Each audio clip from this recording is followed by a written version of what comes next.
What's up, YouTube? Welcome to part 2 of our M21 limited testing meeting. I'm LordTupperware. I'm joined by Metronome and Corticalls from the Limited Level Ups podcast. We are now going to be moving into blue here, looking at the commons first. So what commons jump out to you gentlemen here to be pulled out to the front here? I think Singer, Roman Ghostlight, Browsing Read, Opt. Okay, yeah. Yeah, those are the big four for me.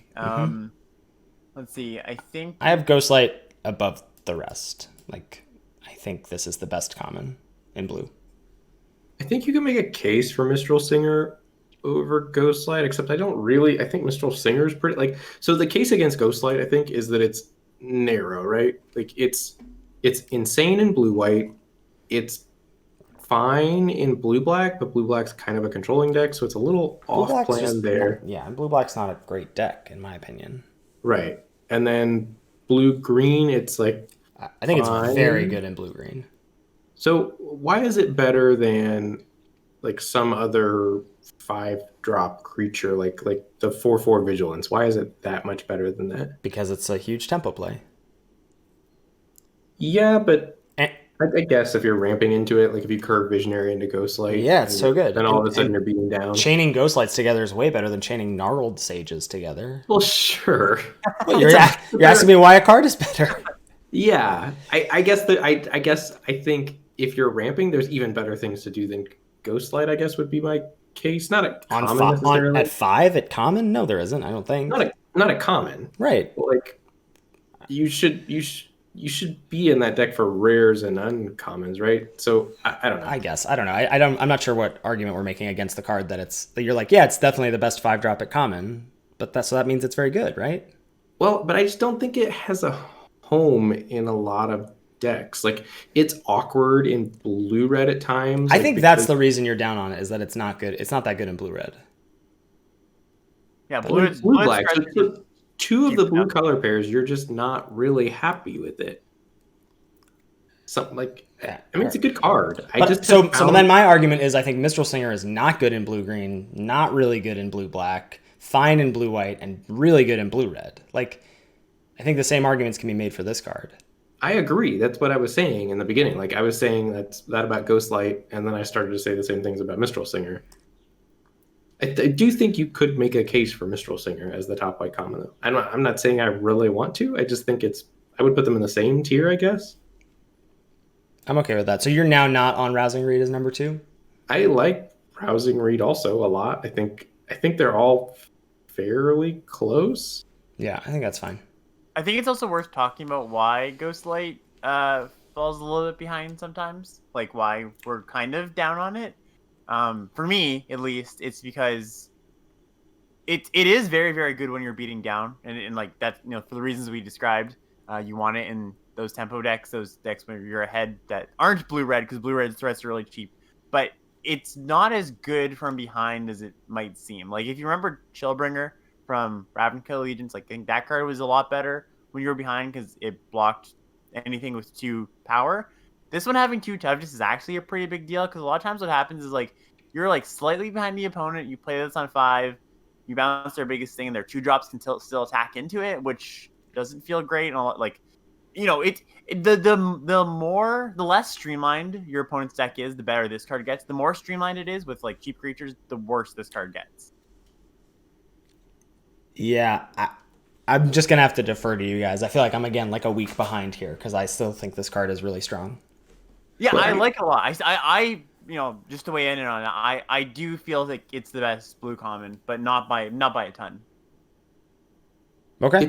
It's a good card. It's just awkward more than I would have thought, I guess is all I'm trying to say. Like, I think it's a good card, and I would have said I was never cutting it from a blue deck. Yep. And I've not included it at times, and like the scenario Alex is describing has come up multiple times for me where I've been behind, bounced a thing, and then had to trade with my opponent's 2/2 Vigilance, which just like does not feel great.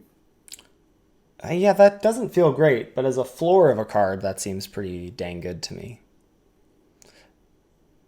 Yeah, I agree. I just think you really want to be the aggressor. Like if you're picking Roman Ghostlight as the top blue common, you need to be picking it thinking you really want to be playing it as you're trying to be the beatdown. When Yes. it's, And then I think if you're on top of that, it's not even that great in blue red. It's fine, it's good, but it's not like one of the better cards. Right. so I think if you're picking it that highly and you're putting it in your deck, like I think you're going to be unhappy if you're a mid-range deck or a control deck.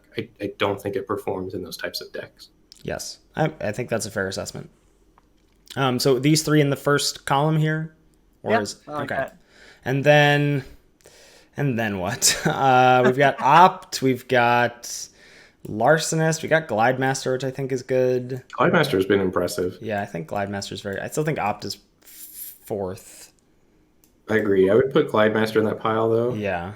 Oh, that's interesting. I haven't played against Slash with this card enough, but my instinct is not to put it there, but I'll defer to you two if you've played with it against. It's just like this is Blue's 2-drop, and it's a late game mana sink, and it also trades off with stuff early. Like I think this is just kind of bread and butter of most non-blue red decks. I think blue red is sort of this weird other thing. It feels sort of like the cycling deck in terms of like how it's like, yes, this is very good, except when you're in this and then your pick orders go out the window. Right, yeah, like, the white red cycling deck didn't want a lot of the generically good cards in the Korea, right? Exactly. The play pattern I found for my opponents, I haven't played a ton with King Glidemaster yet myself. Frequently for my opponents, it's a 2-drop and trades off if they need it to, and if not, it's a gigantic problem for me in the late game. Yeah. All right, yeah, that's good. That's good to know. And then what happens to blue after these five? Not. Yeah. Yeah. I think I would put Larcenist sort of in the so this card is not great on the draw, but it does make your opponent play differently, and there's a lot of ways to leverage it. So it's not like an amazing card or anything, but it is like a decent, 15 plus card in your deck. Right. And I think because Rousing Read is so good, that makes this card better. Like if you're picking the same way we think about Feat of Resistance making cards better, like if you're picking Rousing Read where you're supposed to, then that makes this card more appealing. Right, and Glidemaster also. Yeah, and Glidemaster. Yeah, exactly. I think worth noting that, and I think you guys mentioned this on the episode this week, but so many of the medium cards in this format, like you make them good by putting it in a deck that makes it good, like just making that D into a C, and a lot of those cards are aggressive cards. Like a lot of those cards are better when you're attacking, like the dubs of the world, right? Mm-hmm. So I think Larcenist gets a knock, or Larcenist gets a boost up for that. Mm-hmm. And then, I mean, I do not have strong opinions about the rest of Blue's comments. Feel so contextual to me. Like maybe not Denial and Sphere. Like I think Denial might just be good. I think Sphere is perhaps a necessary evil. I think Frantic Inventory goes in that same pile. Inventory. You can also put. So let's talk about this card. Yeah.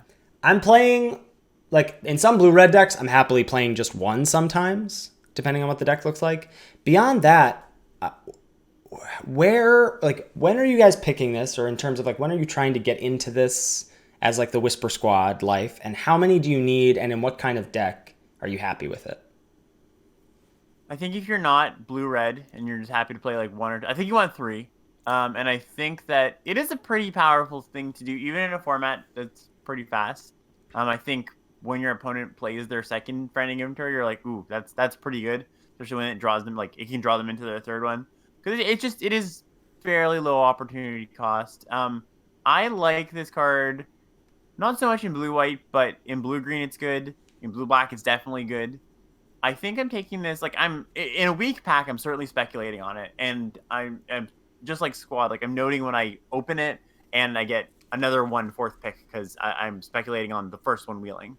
Yeah, but you're just not taking it as highly as Squad because it's not good when you only have 2. I think.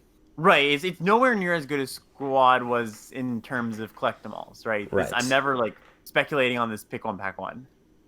Yeah. Yeah, I haven't done the thing yet. Or I just feel like I haven't moved in to the frantic inventory life yet.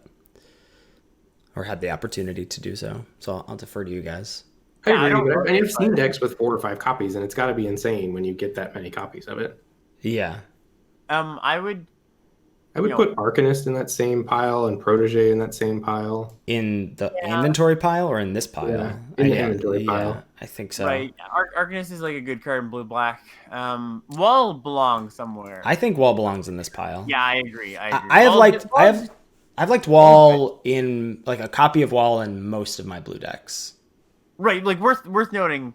Like this is not a card for your blue red deck. This is not a card for like your blue white aggro deck. This is a card where you have Teferi's tutelage, or it's definitely a key for tutelage decks. I found it just soaks up a lot of damage. So I do also think if you're a blue red control deck with like, the Merfolk Dowser and the Overload, like if you're just trying to like eke out a bunch of value, I do think Wall is okay in that deck too. Right, like basically think.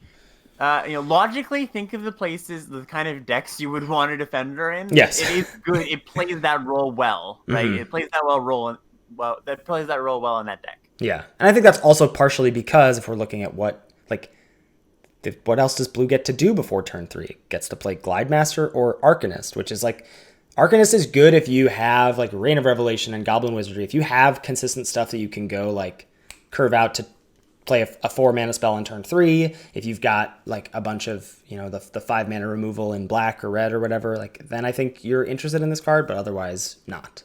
Yeah, I would put Frost Breath in that same pile. I think that's fair. I've found Frost Breath to be pretty serviceable in both aggro and some control decks. This card makes Enthralling Hold better, which I think is worth noting.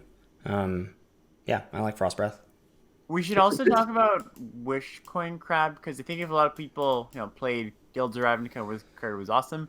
I think it's worth noting that the 5 toughness generally isn't the thing that matters or mattered on the card.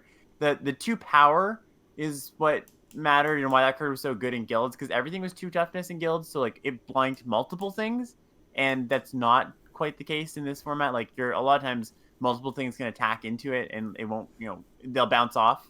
Yeah. Because the small creatures grow pretty large. So this is like a fine card, and I bring it out of the board a lot, but it's not like the defender of choice, And I think it also suffers from Capture Sphere being at 4 CMC as well, and generally being a more like this is not a desirable card, and this is a much more desirable card than Crab is. Right, I agree. And then a Spine Megalodon gets the nod just because it is like when you do happen to end up bringing in Blue-Black Reanimator, which is a deck that I think, again, once people adjust to the aggro meta, I think Blue-Black is going to become a little bit more open. Mm-hmm. I think people are first picking Stitcher, like the Blue-Black Gold card, really, really highly right now.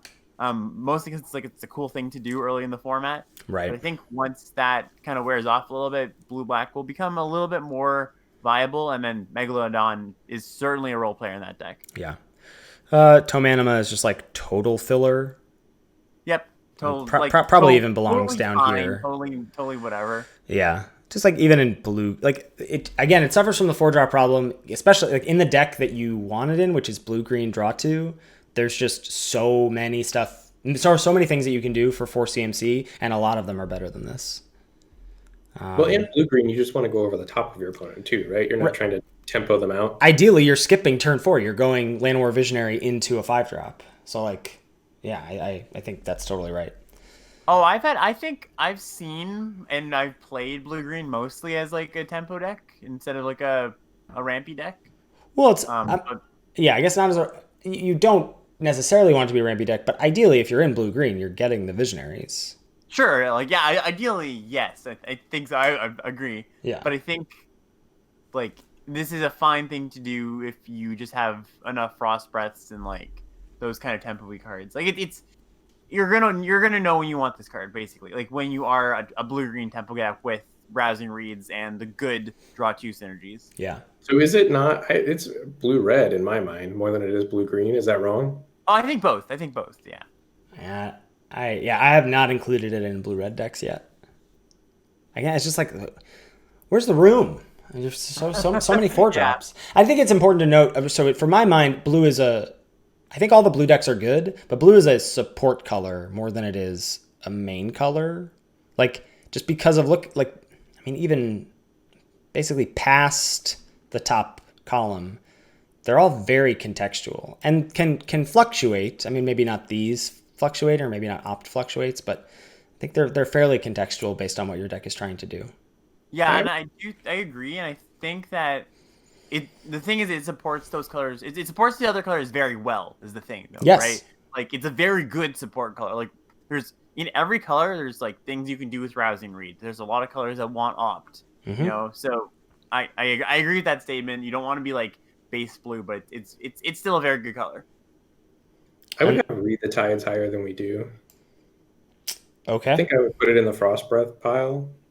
That seems incredibly high for a medium 6-drop to me. You want to sell us on this card? Yeah, you gotta make a case for it then.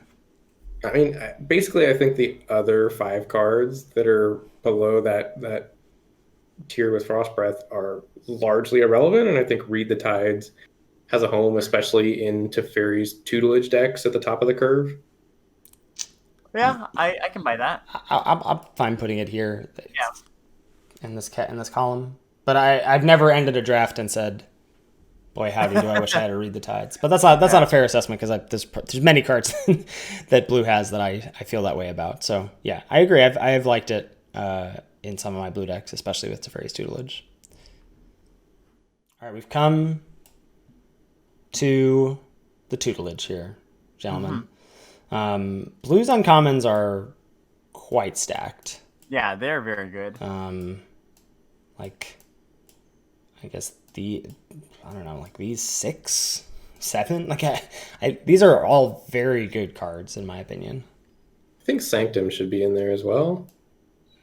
That's gonna have to be a sell for me. Yeah, me too, I think. I also think Reign of Revelation is good, but I haven't been super impressed on just like 4 mana, draw 3 in general. I think like it's a step above, which you have it at the bottom there, which I think it is, but it's still very good. Tutelage is number 1. Tutelage is number 1, yeah. So I think here's a good place to talk about this card too, because so I see tutelage thrown in every blue deck basically, because I agree this is a very, very powerful card. I think you have this as the best uncommon. I have this as the best uncommon, yeah. Right, and I think it's like up there for sure. What decks would you not include tutelage in? Because I think there's hard controlling tutelage decks that your deck is built around it, mm-hmm. and then there's like aggro decks that like absolutely don't want it. But like, where's your break point where you're like, I'm gonna play this card, but it's not gonna be amazing in my deck. It's just like a thing you can do. I'm not playing this if I don't have a good handful of card drawing spells or things that draw me additional cards. I'm not just playing this as a 3 mana. Maybe it triggers prowess, then I get to loot, and then it just sits on the battlefield, and I hope that that's an alternate win con, because I think that's a recipe for disaster. Yes, I agree. But, I could see it in, if I've got a blue-green ramp deck that has, a couple visionaries and then maybe a couple opts, then I'm probably going to put this in that deck.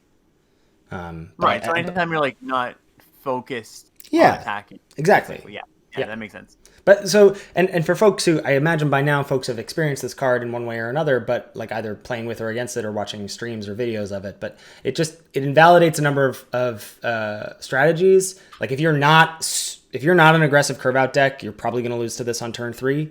And it mills very fast when you build around it correctly. Like it seems like it's a dirtily do nothing card, but you just get turn 6 kills with this sometimes.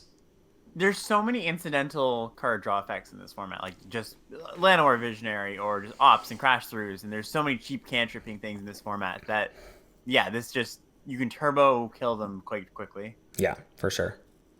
All right. I think I would have Enthralling Hold as the next best uncommon over Waker. Yeah, these 3 are really close for me personally. So have you? I know you were really low on hold earlier. I've come up. I've come up. You come up with it? I've come up. Yeah, I think it's fine. I It's like think it's fine. I think that it just. I do think that having tappers like the Kraken or Frost Breath do kind of matter with this card, so that you can have the opportunity to get a thing before it attacks you. yeah. So that has been an important shift for me, and I think just thinking about it in terms of how it slots into your deck, like what your deck's game plan is, and is it going to do the thing. I think oftentimes maybe not. Like blue doesn't often end up being a super beatdown deck, and so I think that's where this is probably at its worst, because you would rather just like kill the thing rather than assume you're in a racing situation to steal it. So I think this card requires some context. It is obviously worse than control magic, and I think that's important to understand. But it's obviously not. It's not bad like I tweeted it was. It requires engineering, Yeah. right? In one way or another, in your deck building or in the gameplay, right? That's the thing about the card. And then then you'll get your control magic. So But I think it's. I've actually come down on Waker, honestly. I have too. Just because like I'm cycling this 90% of the time, maybe 80% of the time. So that that's still a powerful card, but I don't think it's in that. I think it's firmly below Dowser and Hold, and I would probably take Riddle Form over it as well. Okay, Ben, what are your thoughts on these 5? I think I'm on Riddle Form over Waker, just because I think the blue-red aggro deck is so much better than blue-black Reanimate. Yeah, I think that order is right. At Shipwreck Dowser, I am a little lower on, I think, than you guys. I've found that body, like frequently you're getting back a removal spell, but if you're behind, the 3/3 is not quite enough to stabilize you against the aggressive decks. It's a good card. I don't know. I just haven't been crazy impressed by it when I've played with it. It's sort of Ghostlight-ish, where if you're ahead, this card is excellent, right? It's just like so good. You get back a good removal spell or even just an opt, and you have this prowess body, and it's great. But I think it's even like it's a little bit better than Ghostlight when you're behind, because like you feel okay about trading off with a smaller thing because you've already got a card back that you can leverage on the next turn. So it's like kind of got that vibe to it. Yeah. I think if you're not getting back a removal spell with that card, you're really unhappy. I think if you're getting back an opt, it's not good enough. 5 mana 3/3 draw card doesn't cut it in this format. Yeah, I can buy that. But there's a lot of cheap removal too. Like right, that's the thing. Like, but you have to have gotten like I've ended up with, because I picked Dowser so highly, I've ended up with like double Dowser and double of the blue-red uncommon that returns things and only like 1 shock, and then you just don't have good like that. You also have to have shocks and scorching dragonfires or grasp of darkness or whatever. Yeah, right. I've definitely cut this card from my blue decks before. Right. So that's I've just ended up in blue-white with 17 creatures or whatever. Right. It's just not that great card. So then, do we want to move Dowser down here? Like, I think it's awkward because Riddle Form only goes in exactly one deck, and it doesn't even always go in that one deck. Yeah, that's the problem. I mean, I think because the ceiling of the card is so high for it being a 2-drop, I think it does belong up here. But I agree. I think it's important to note that it only goes in like specific versions of blue-red. It's really like I have tried to convince myself that I can get there in blue-white or blue-black sometimes, and then I just cut it at the end of the draft. Because there's just no synergy. Yeah. Like, you can be like, I played Defiant Strikes and Revitalizes in my blue-white deck, and then my blue-white deck is terrible. Like, just so I'm enabling Riddle Form. That's not what you want to do. But I also think, like, similarly, Enthralling Hold isn't great every deck, too. And, like, you can still just play Enthralling Hold, but I'm never excited about Enthralling Hold in a lot of my decks, right? I think Hold is... I think I am taking Riddle Form over Hold, but I think Hold is likely to make more of my decks than Riddle Form is. So they're like similar, right? Because I'm taking Hold over Riddle Form. I just think because Hold has the 5-drop problem for me. Yeah. Same. Like, yes, it's good and it's better than most 5s, but like I don't know, especially like you're looking at blue, it's like Hold and Dowser and Ghostlight and...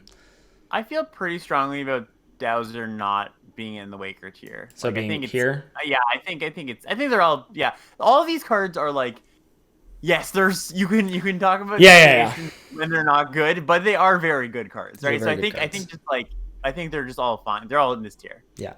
All right, so Waker next. Yeah, I think I like Jeskai Elder a lot. I like Jeskai Elder a lot too. But I think I'm taking Waker over it. Yep. I could see that being wrong. And then so we got these 7 left now. I'm taking Sanctum over Rain, I think. I am not. Just because of so here's my feeling about Sanctum. As soon as I have a Teferi's tutelage, I'm thrilled to have Sanctum. And beyond that, I think I'm not including it unless I am the Shrine deck or have multiple shrines. I agree, but I think it's the best. I think it's the best shrine, like not particularly close to pair with any other shrine. Okay, so I think I could see that. If your deck wants card advantage, I think there's multiple ways to get card advantage outside of Rain. Like Rain's the most rawly efficient, but if you want to draw cards, you can draw cards at common at blue, and you need to be stable to do that regardless. So I think the upside on Sanctum getting there is way higher than just a rawly powerful card like Rain of Revelation. Yeah, that's right. The ceiling on Sanctum is definitely higher than Rain. I think Kraken is really strong. I mean, I know it's a 6-drop, but yeah, this card just feels like it's stable and then turns the tides pretty quickly. Yeah, it takes over. This is a scary card. I think for as damning as a 6-drop is, like I'm happy to take this card mid pack and try to make it work basically. Right? Like it's not a blue red or a blue white card most of the time. You do want it to be somewhat mid-rangey or late game, but it is a good top end card, right? I think it's good in blue red control. Like sure. Like I just don't think that deck doesn't like get there all that often. But yeah, when you get there, yeah, it's good. And then I like. I mean, this is our bounce spell, and I know it's 2 mana, but I like this card. Oh, it's good. Yeah, I like it a lot too. And then, I would put it above. I think it's in the Jeskai Elder Waker pile. Really? Yeah, because I think just like bounce spells are just very good in this format. Cheap interaction. My only problem is that if you're not an assertive deck, this card gets worse, I think. Well, you can also just be like a random Revelation deck, and then it's equally as good because you're drawing a bunch of cards, right? And you want a way to leverage the cards you're drawing. Yeah, that's fair. And then I'm not. I mean, Tide Skimmer I think is fine, but highly medium, and then highly medium, and then highly sideboard. I do want to note that there's places you should be looking for places that rewind's really good, right? Because it is it's an inherently broken card. Yeah. And if you have a lot of instants, like this is just a free counter spell in your deck some percentage of the time. Yeah. So like you're not taking it highly, but note the times when it's very good. I agree with that. I want to raise a point here because I agree that Tide Skimmer is highly medium. So rewinding back to that 3 and a white 2/3, like the Falconer Tide Skimmer is the exact same card as that card. No, one attacking flyer is much better than drawing a card. And this needs something else to get the benefit, whereas Falconer doesn't. But they're both. But Falconer Adept is still not good. All right, we'll see. We'll see. We'll see what the YouTube comments have to say. Oh yeah, because that's what we want to be basing our evaluations on. Oh, do you want to? So real quick, let's talk about where Ghostlight goes in these, and I think it's somewhere here. I think I'm taking it over all 3 of those cards. Yeah, for sure. Oh wait, sorry. I really want to. I don't know. I would take Jeskai Elder over it, maybe. Yeah, just because this is like you just don't get 2s in blue. It feels like Elder's like your best. Yeah, I would take Elder and not the other 2. Yeah, so then really this is what this column should look like, something like that. All right, cool.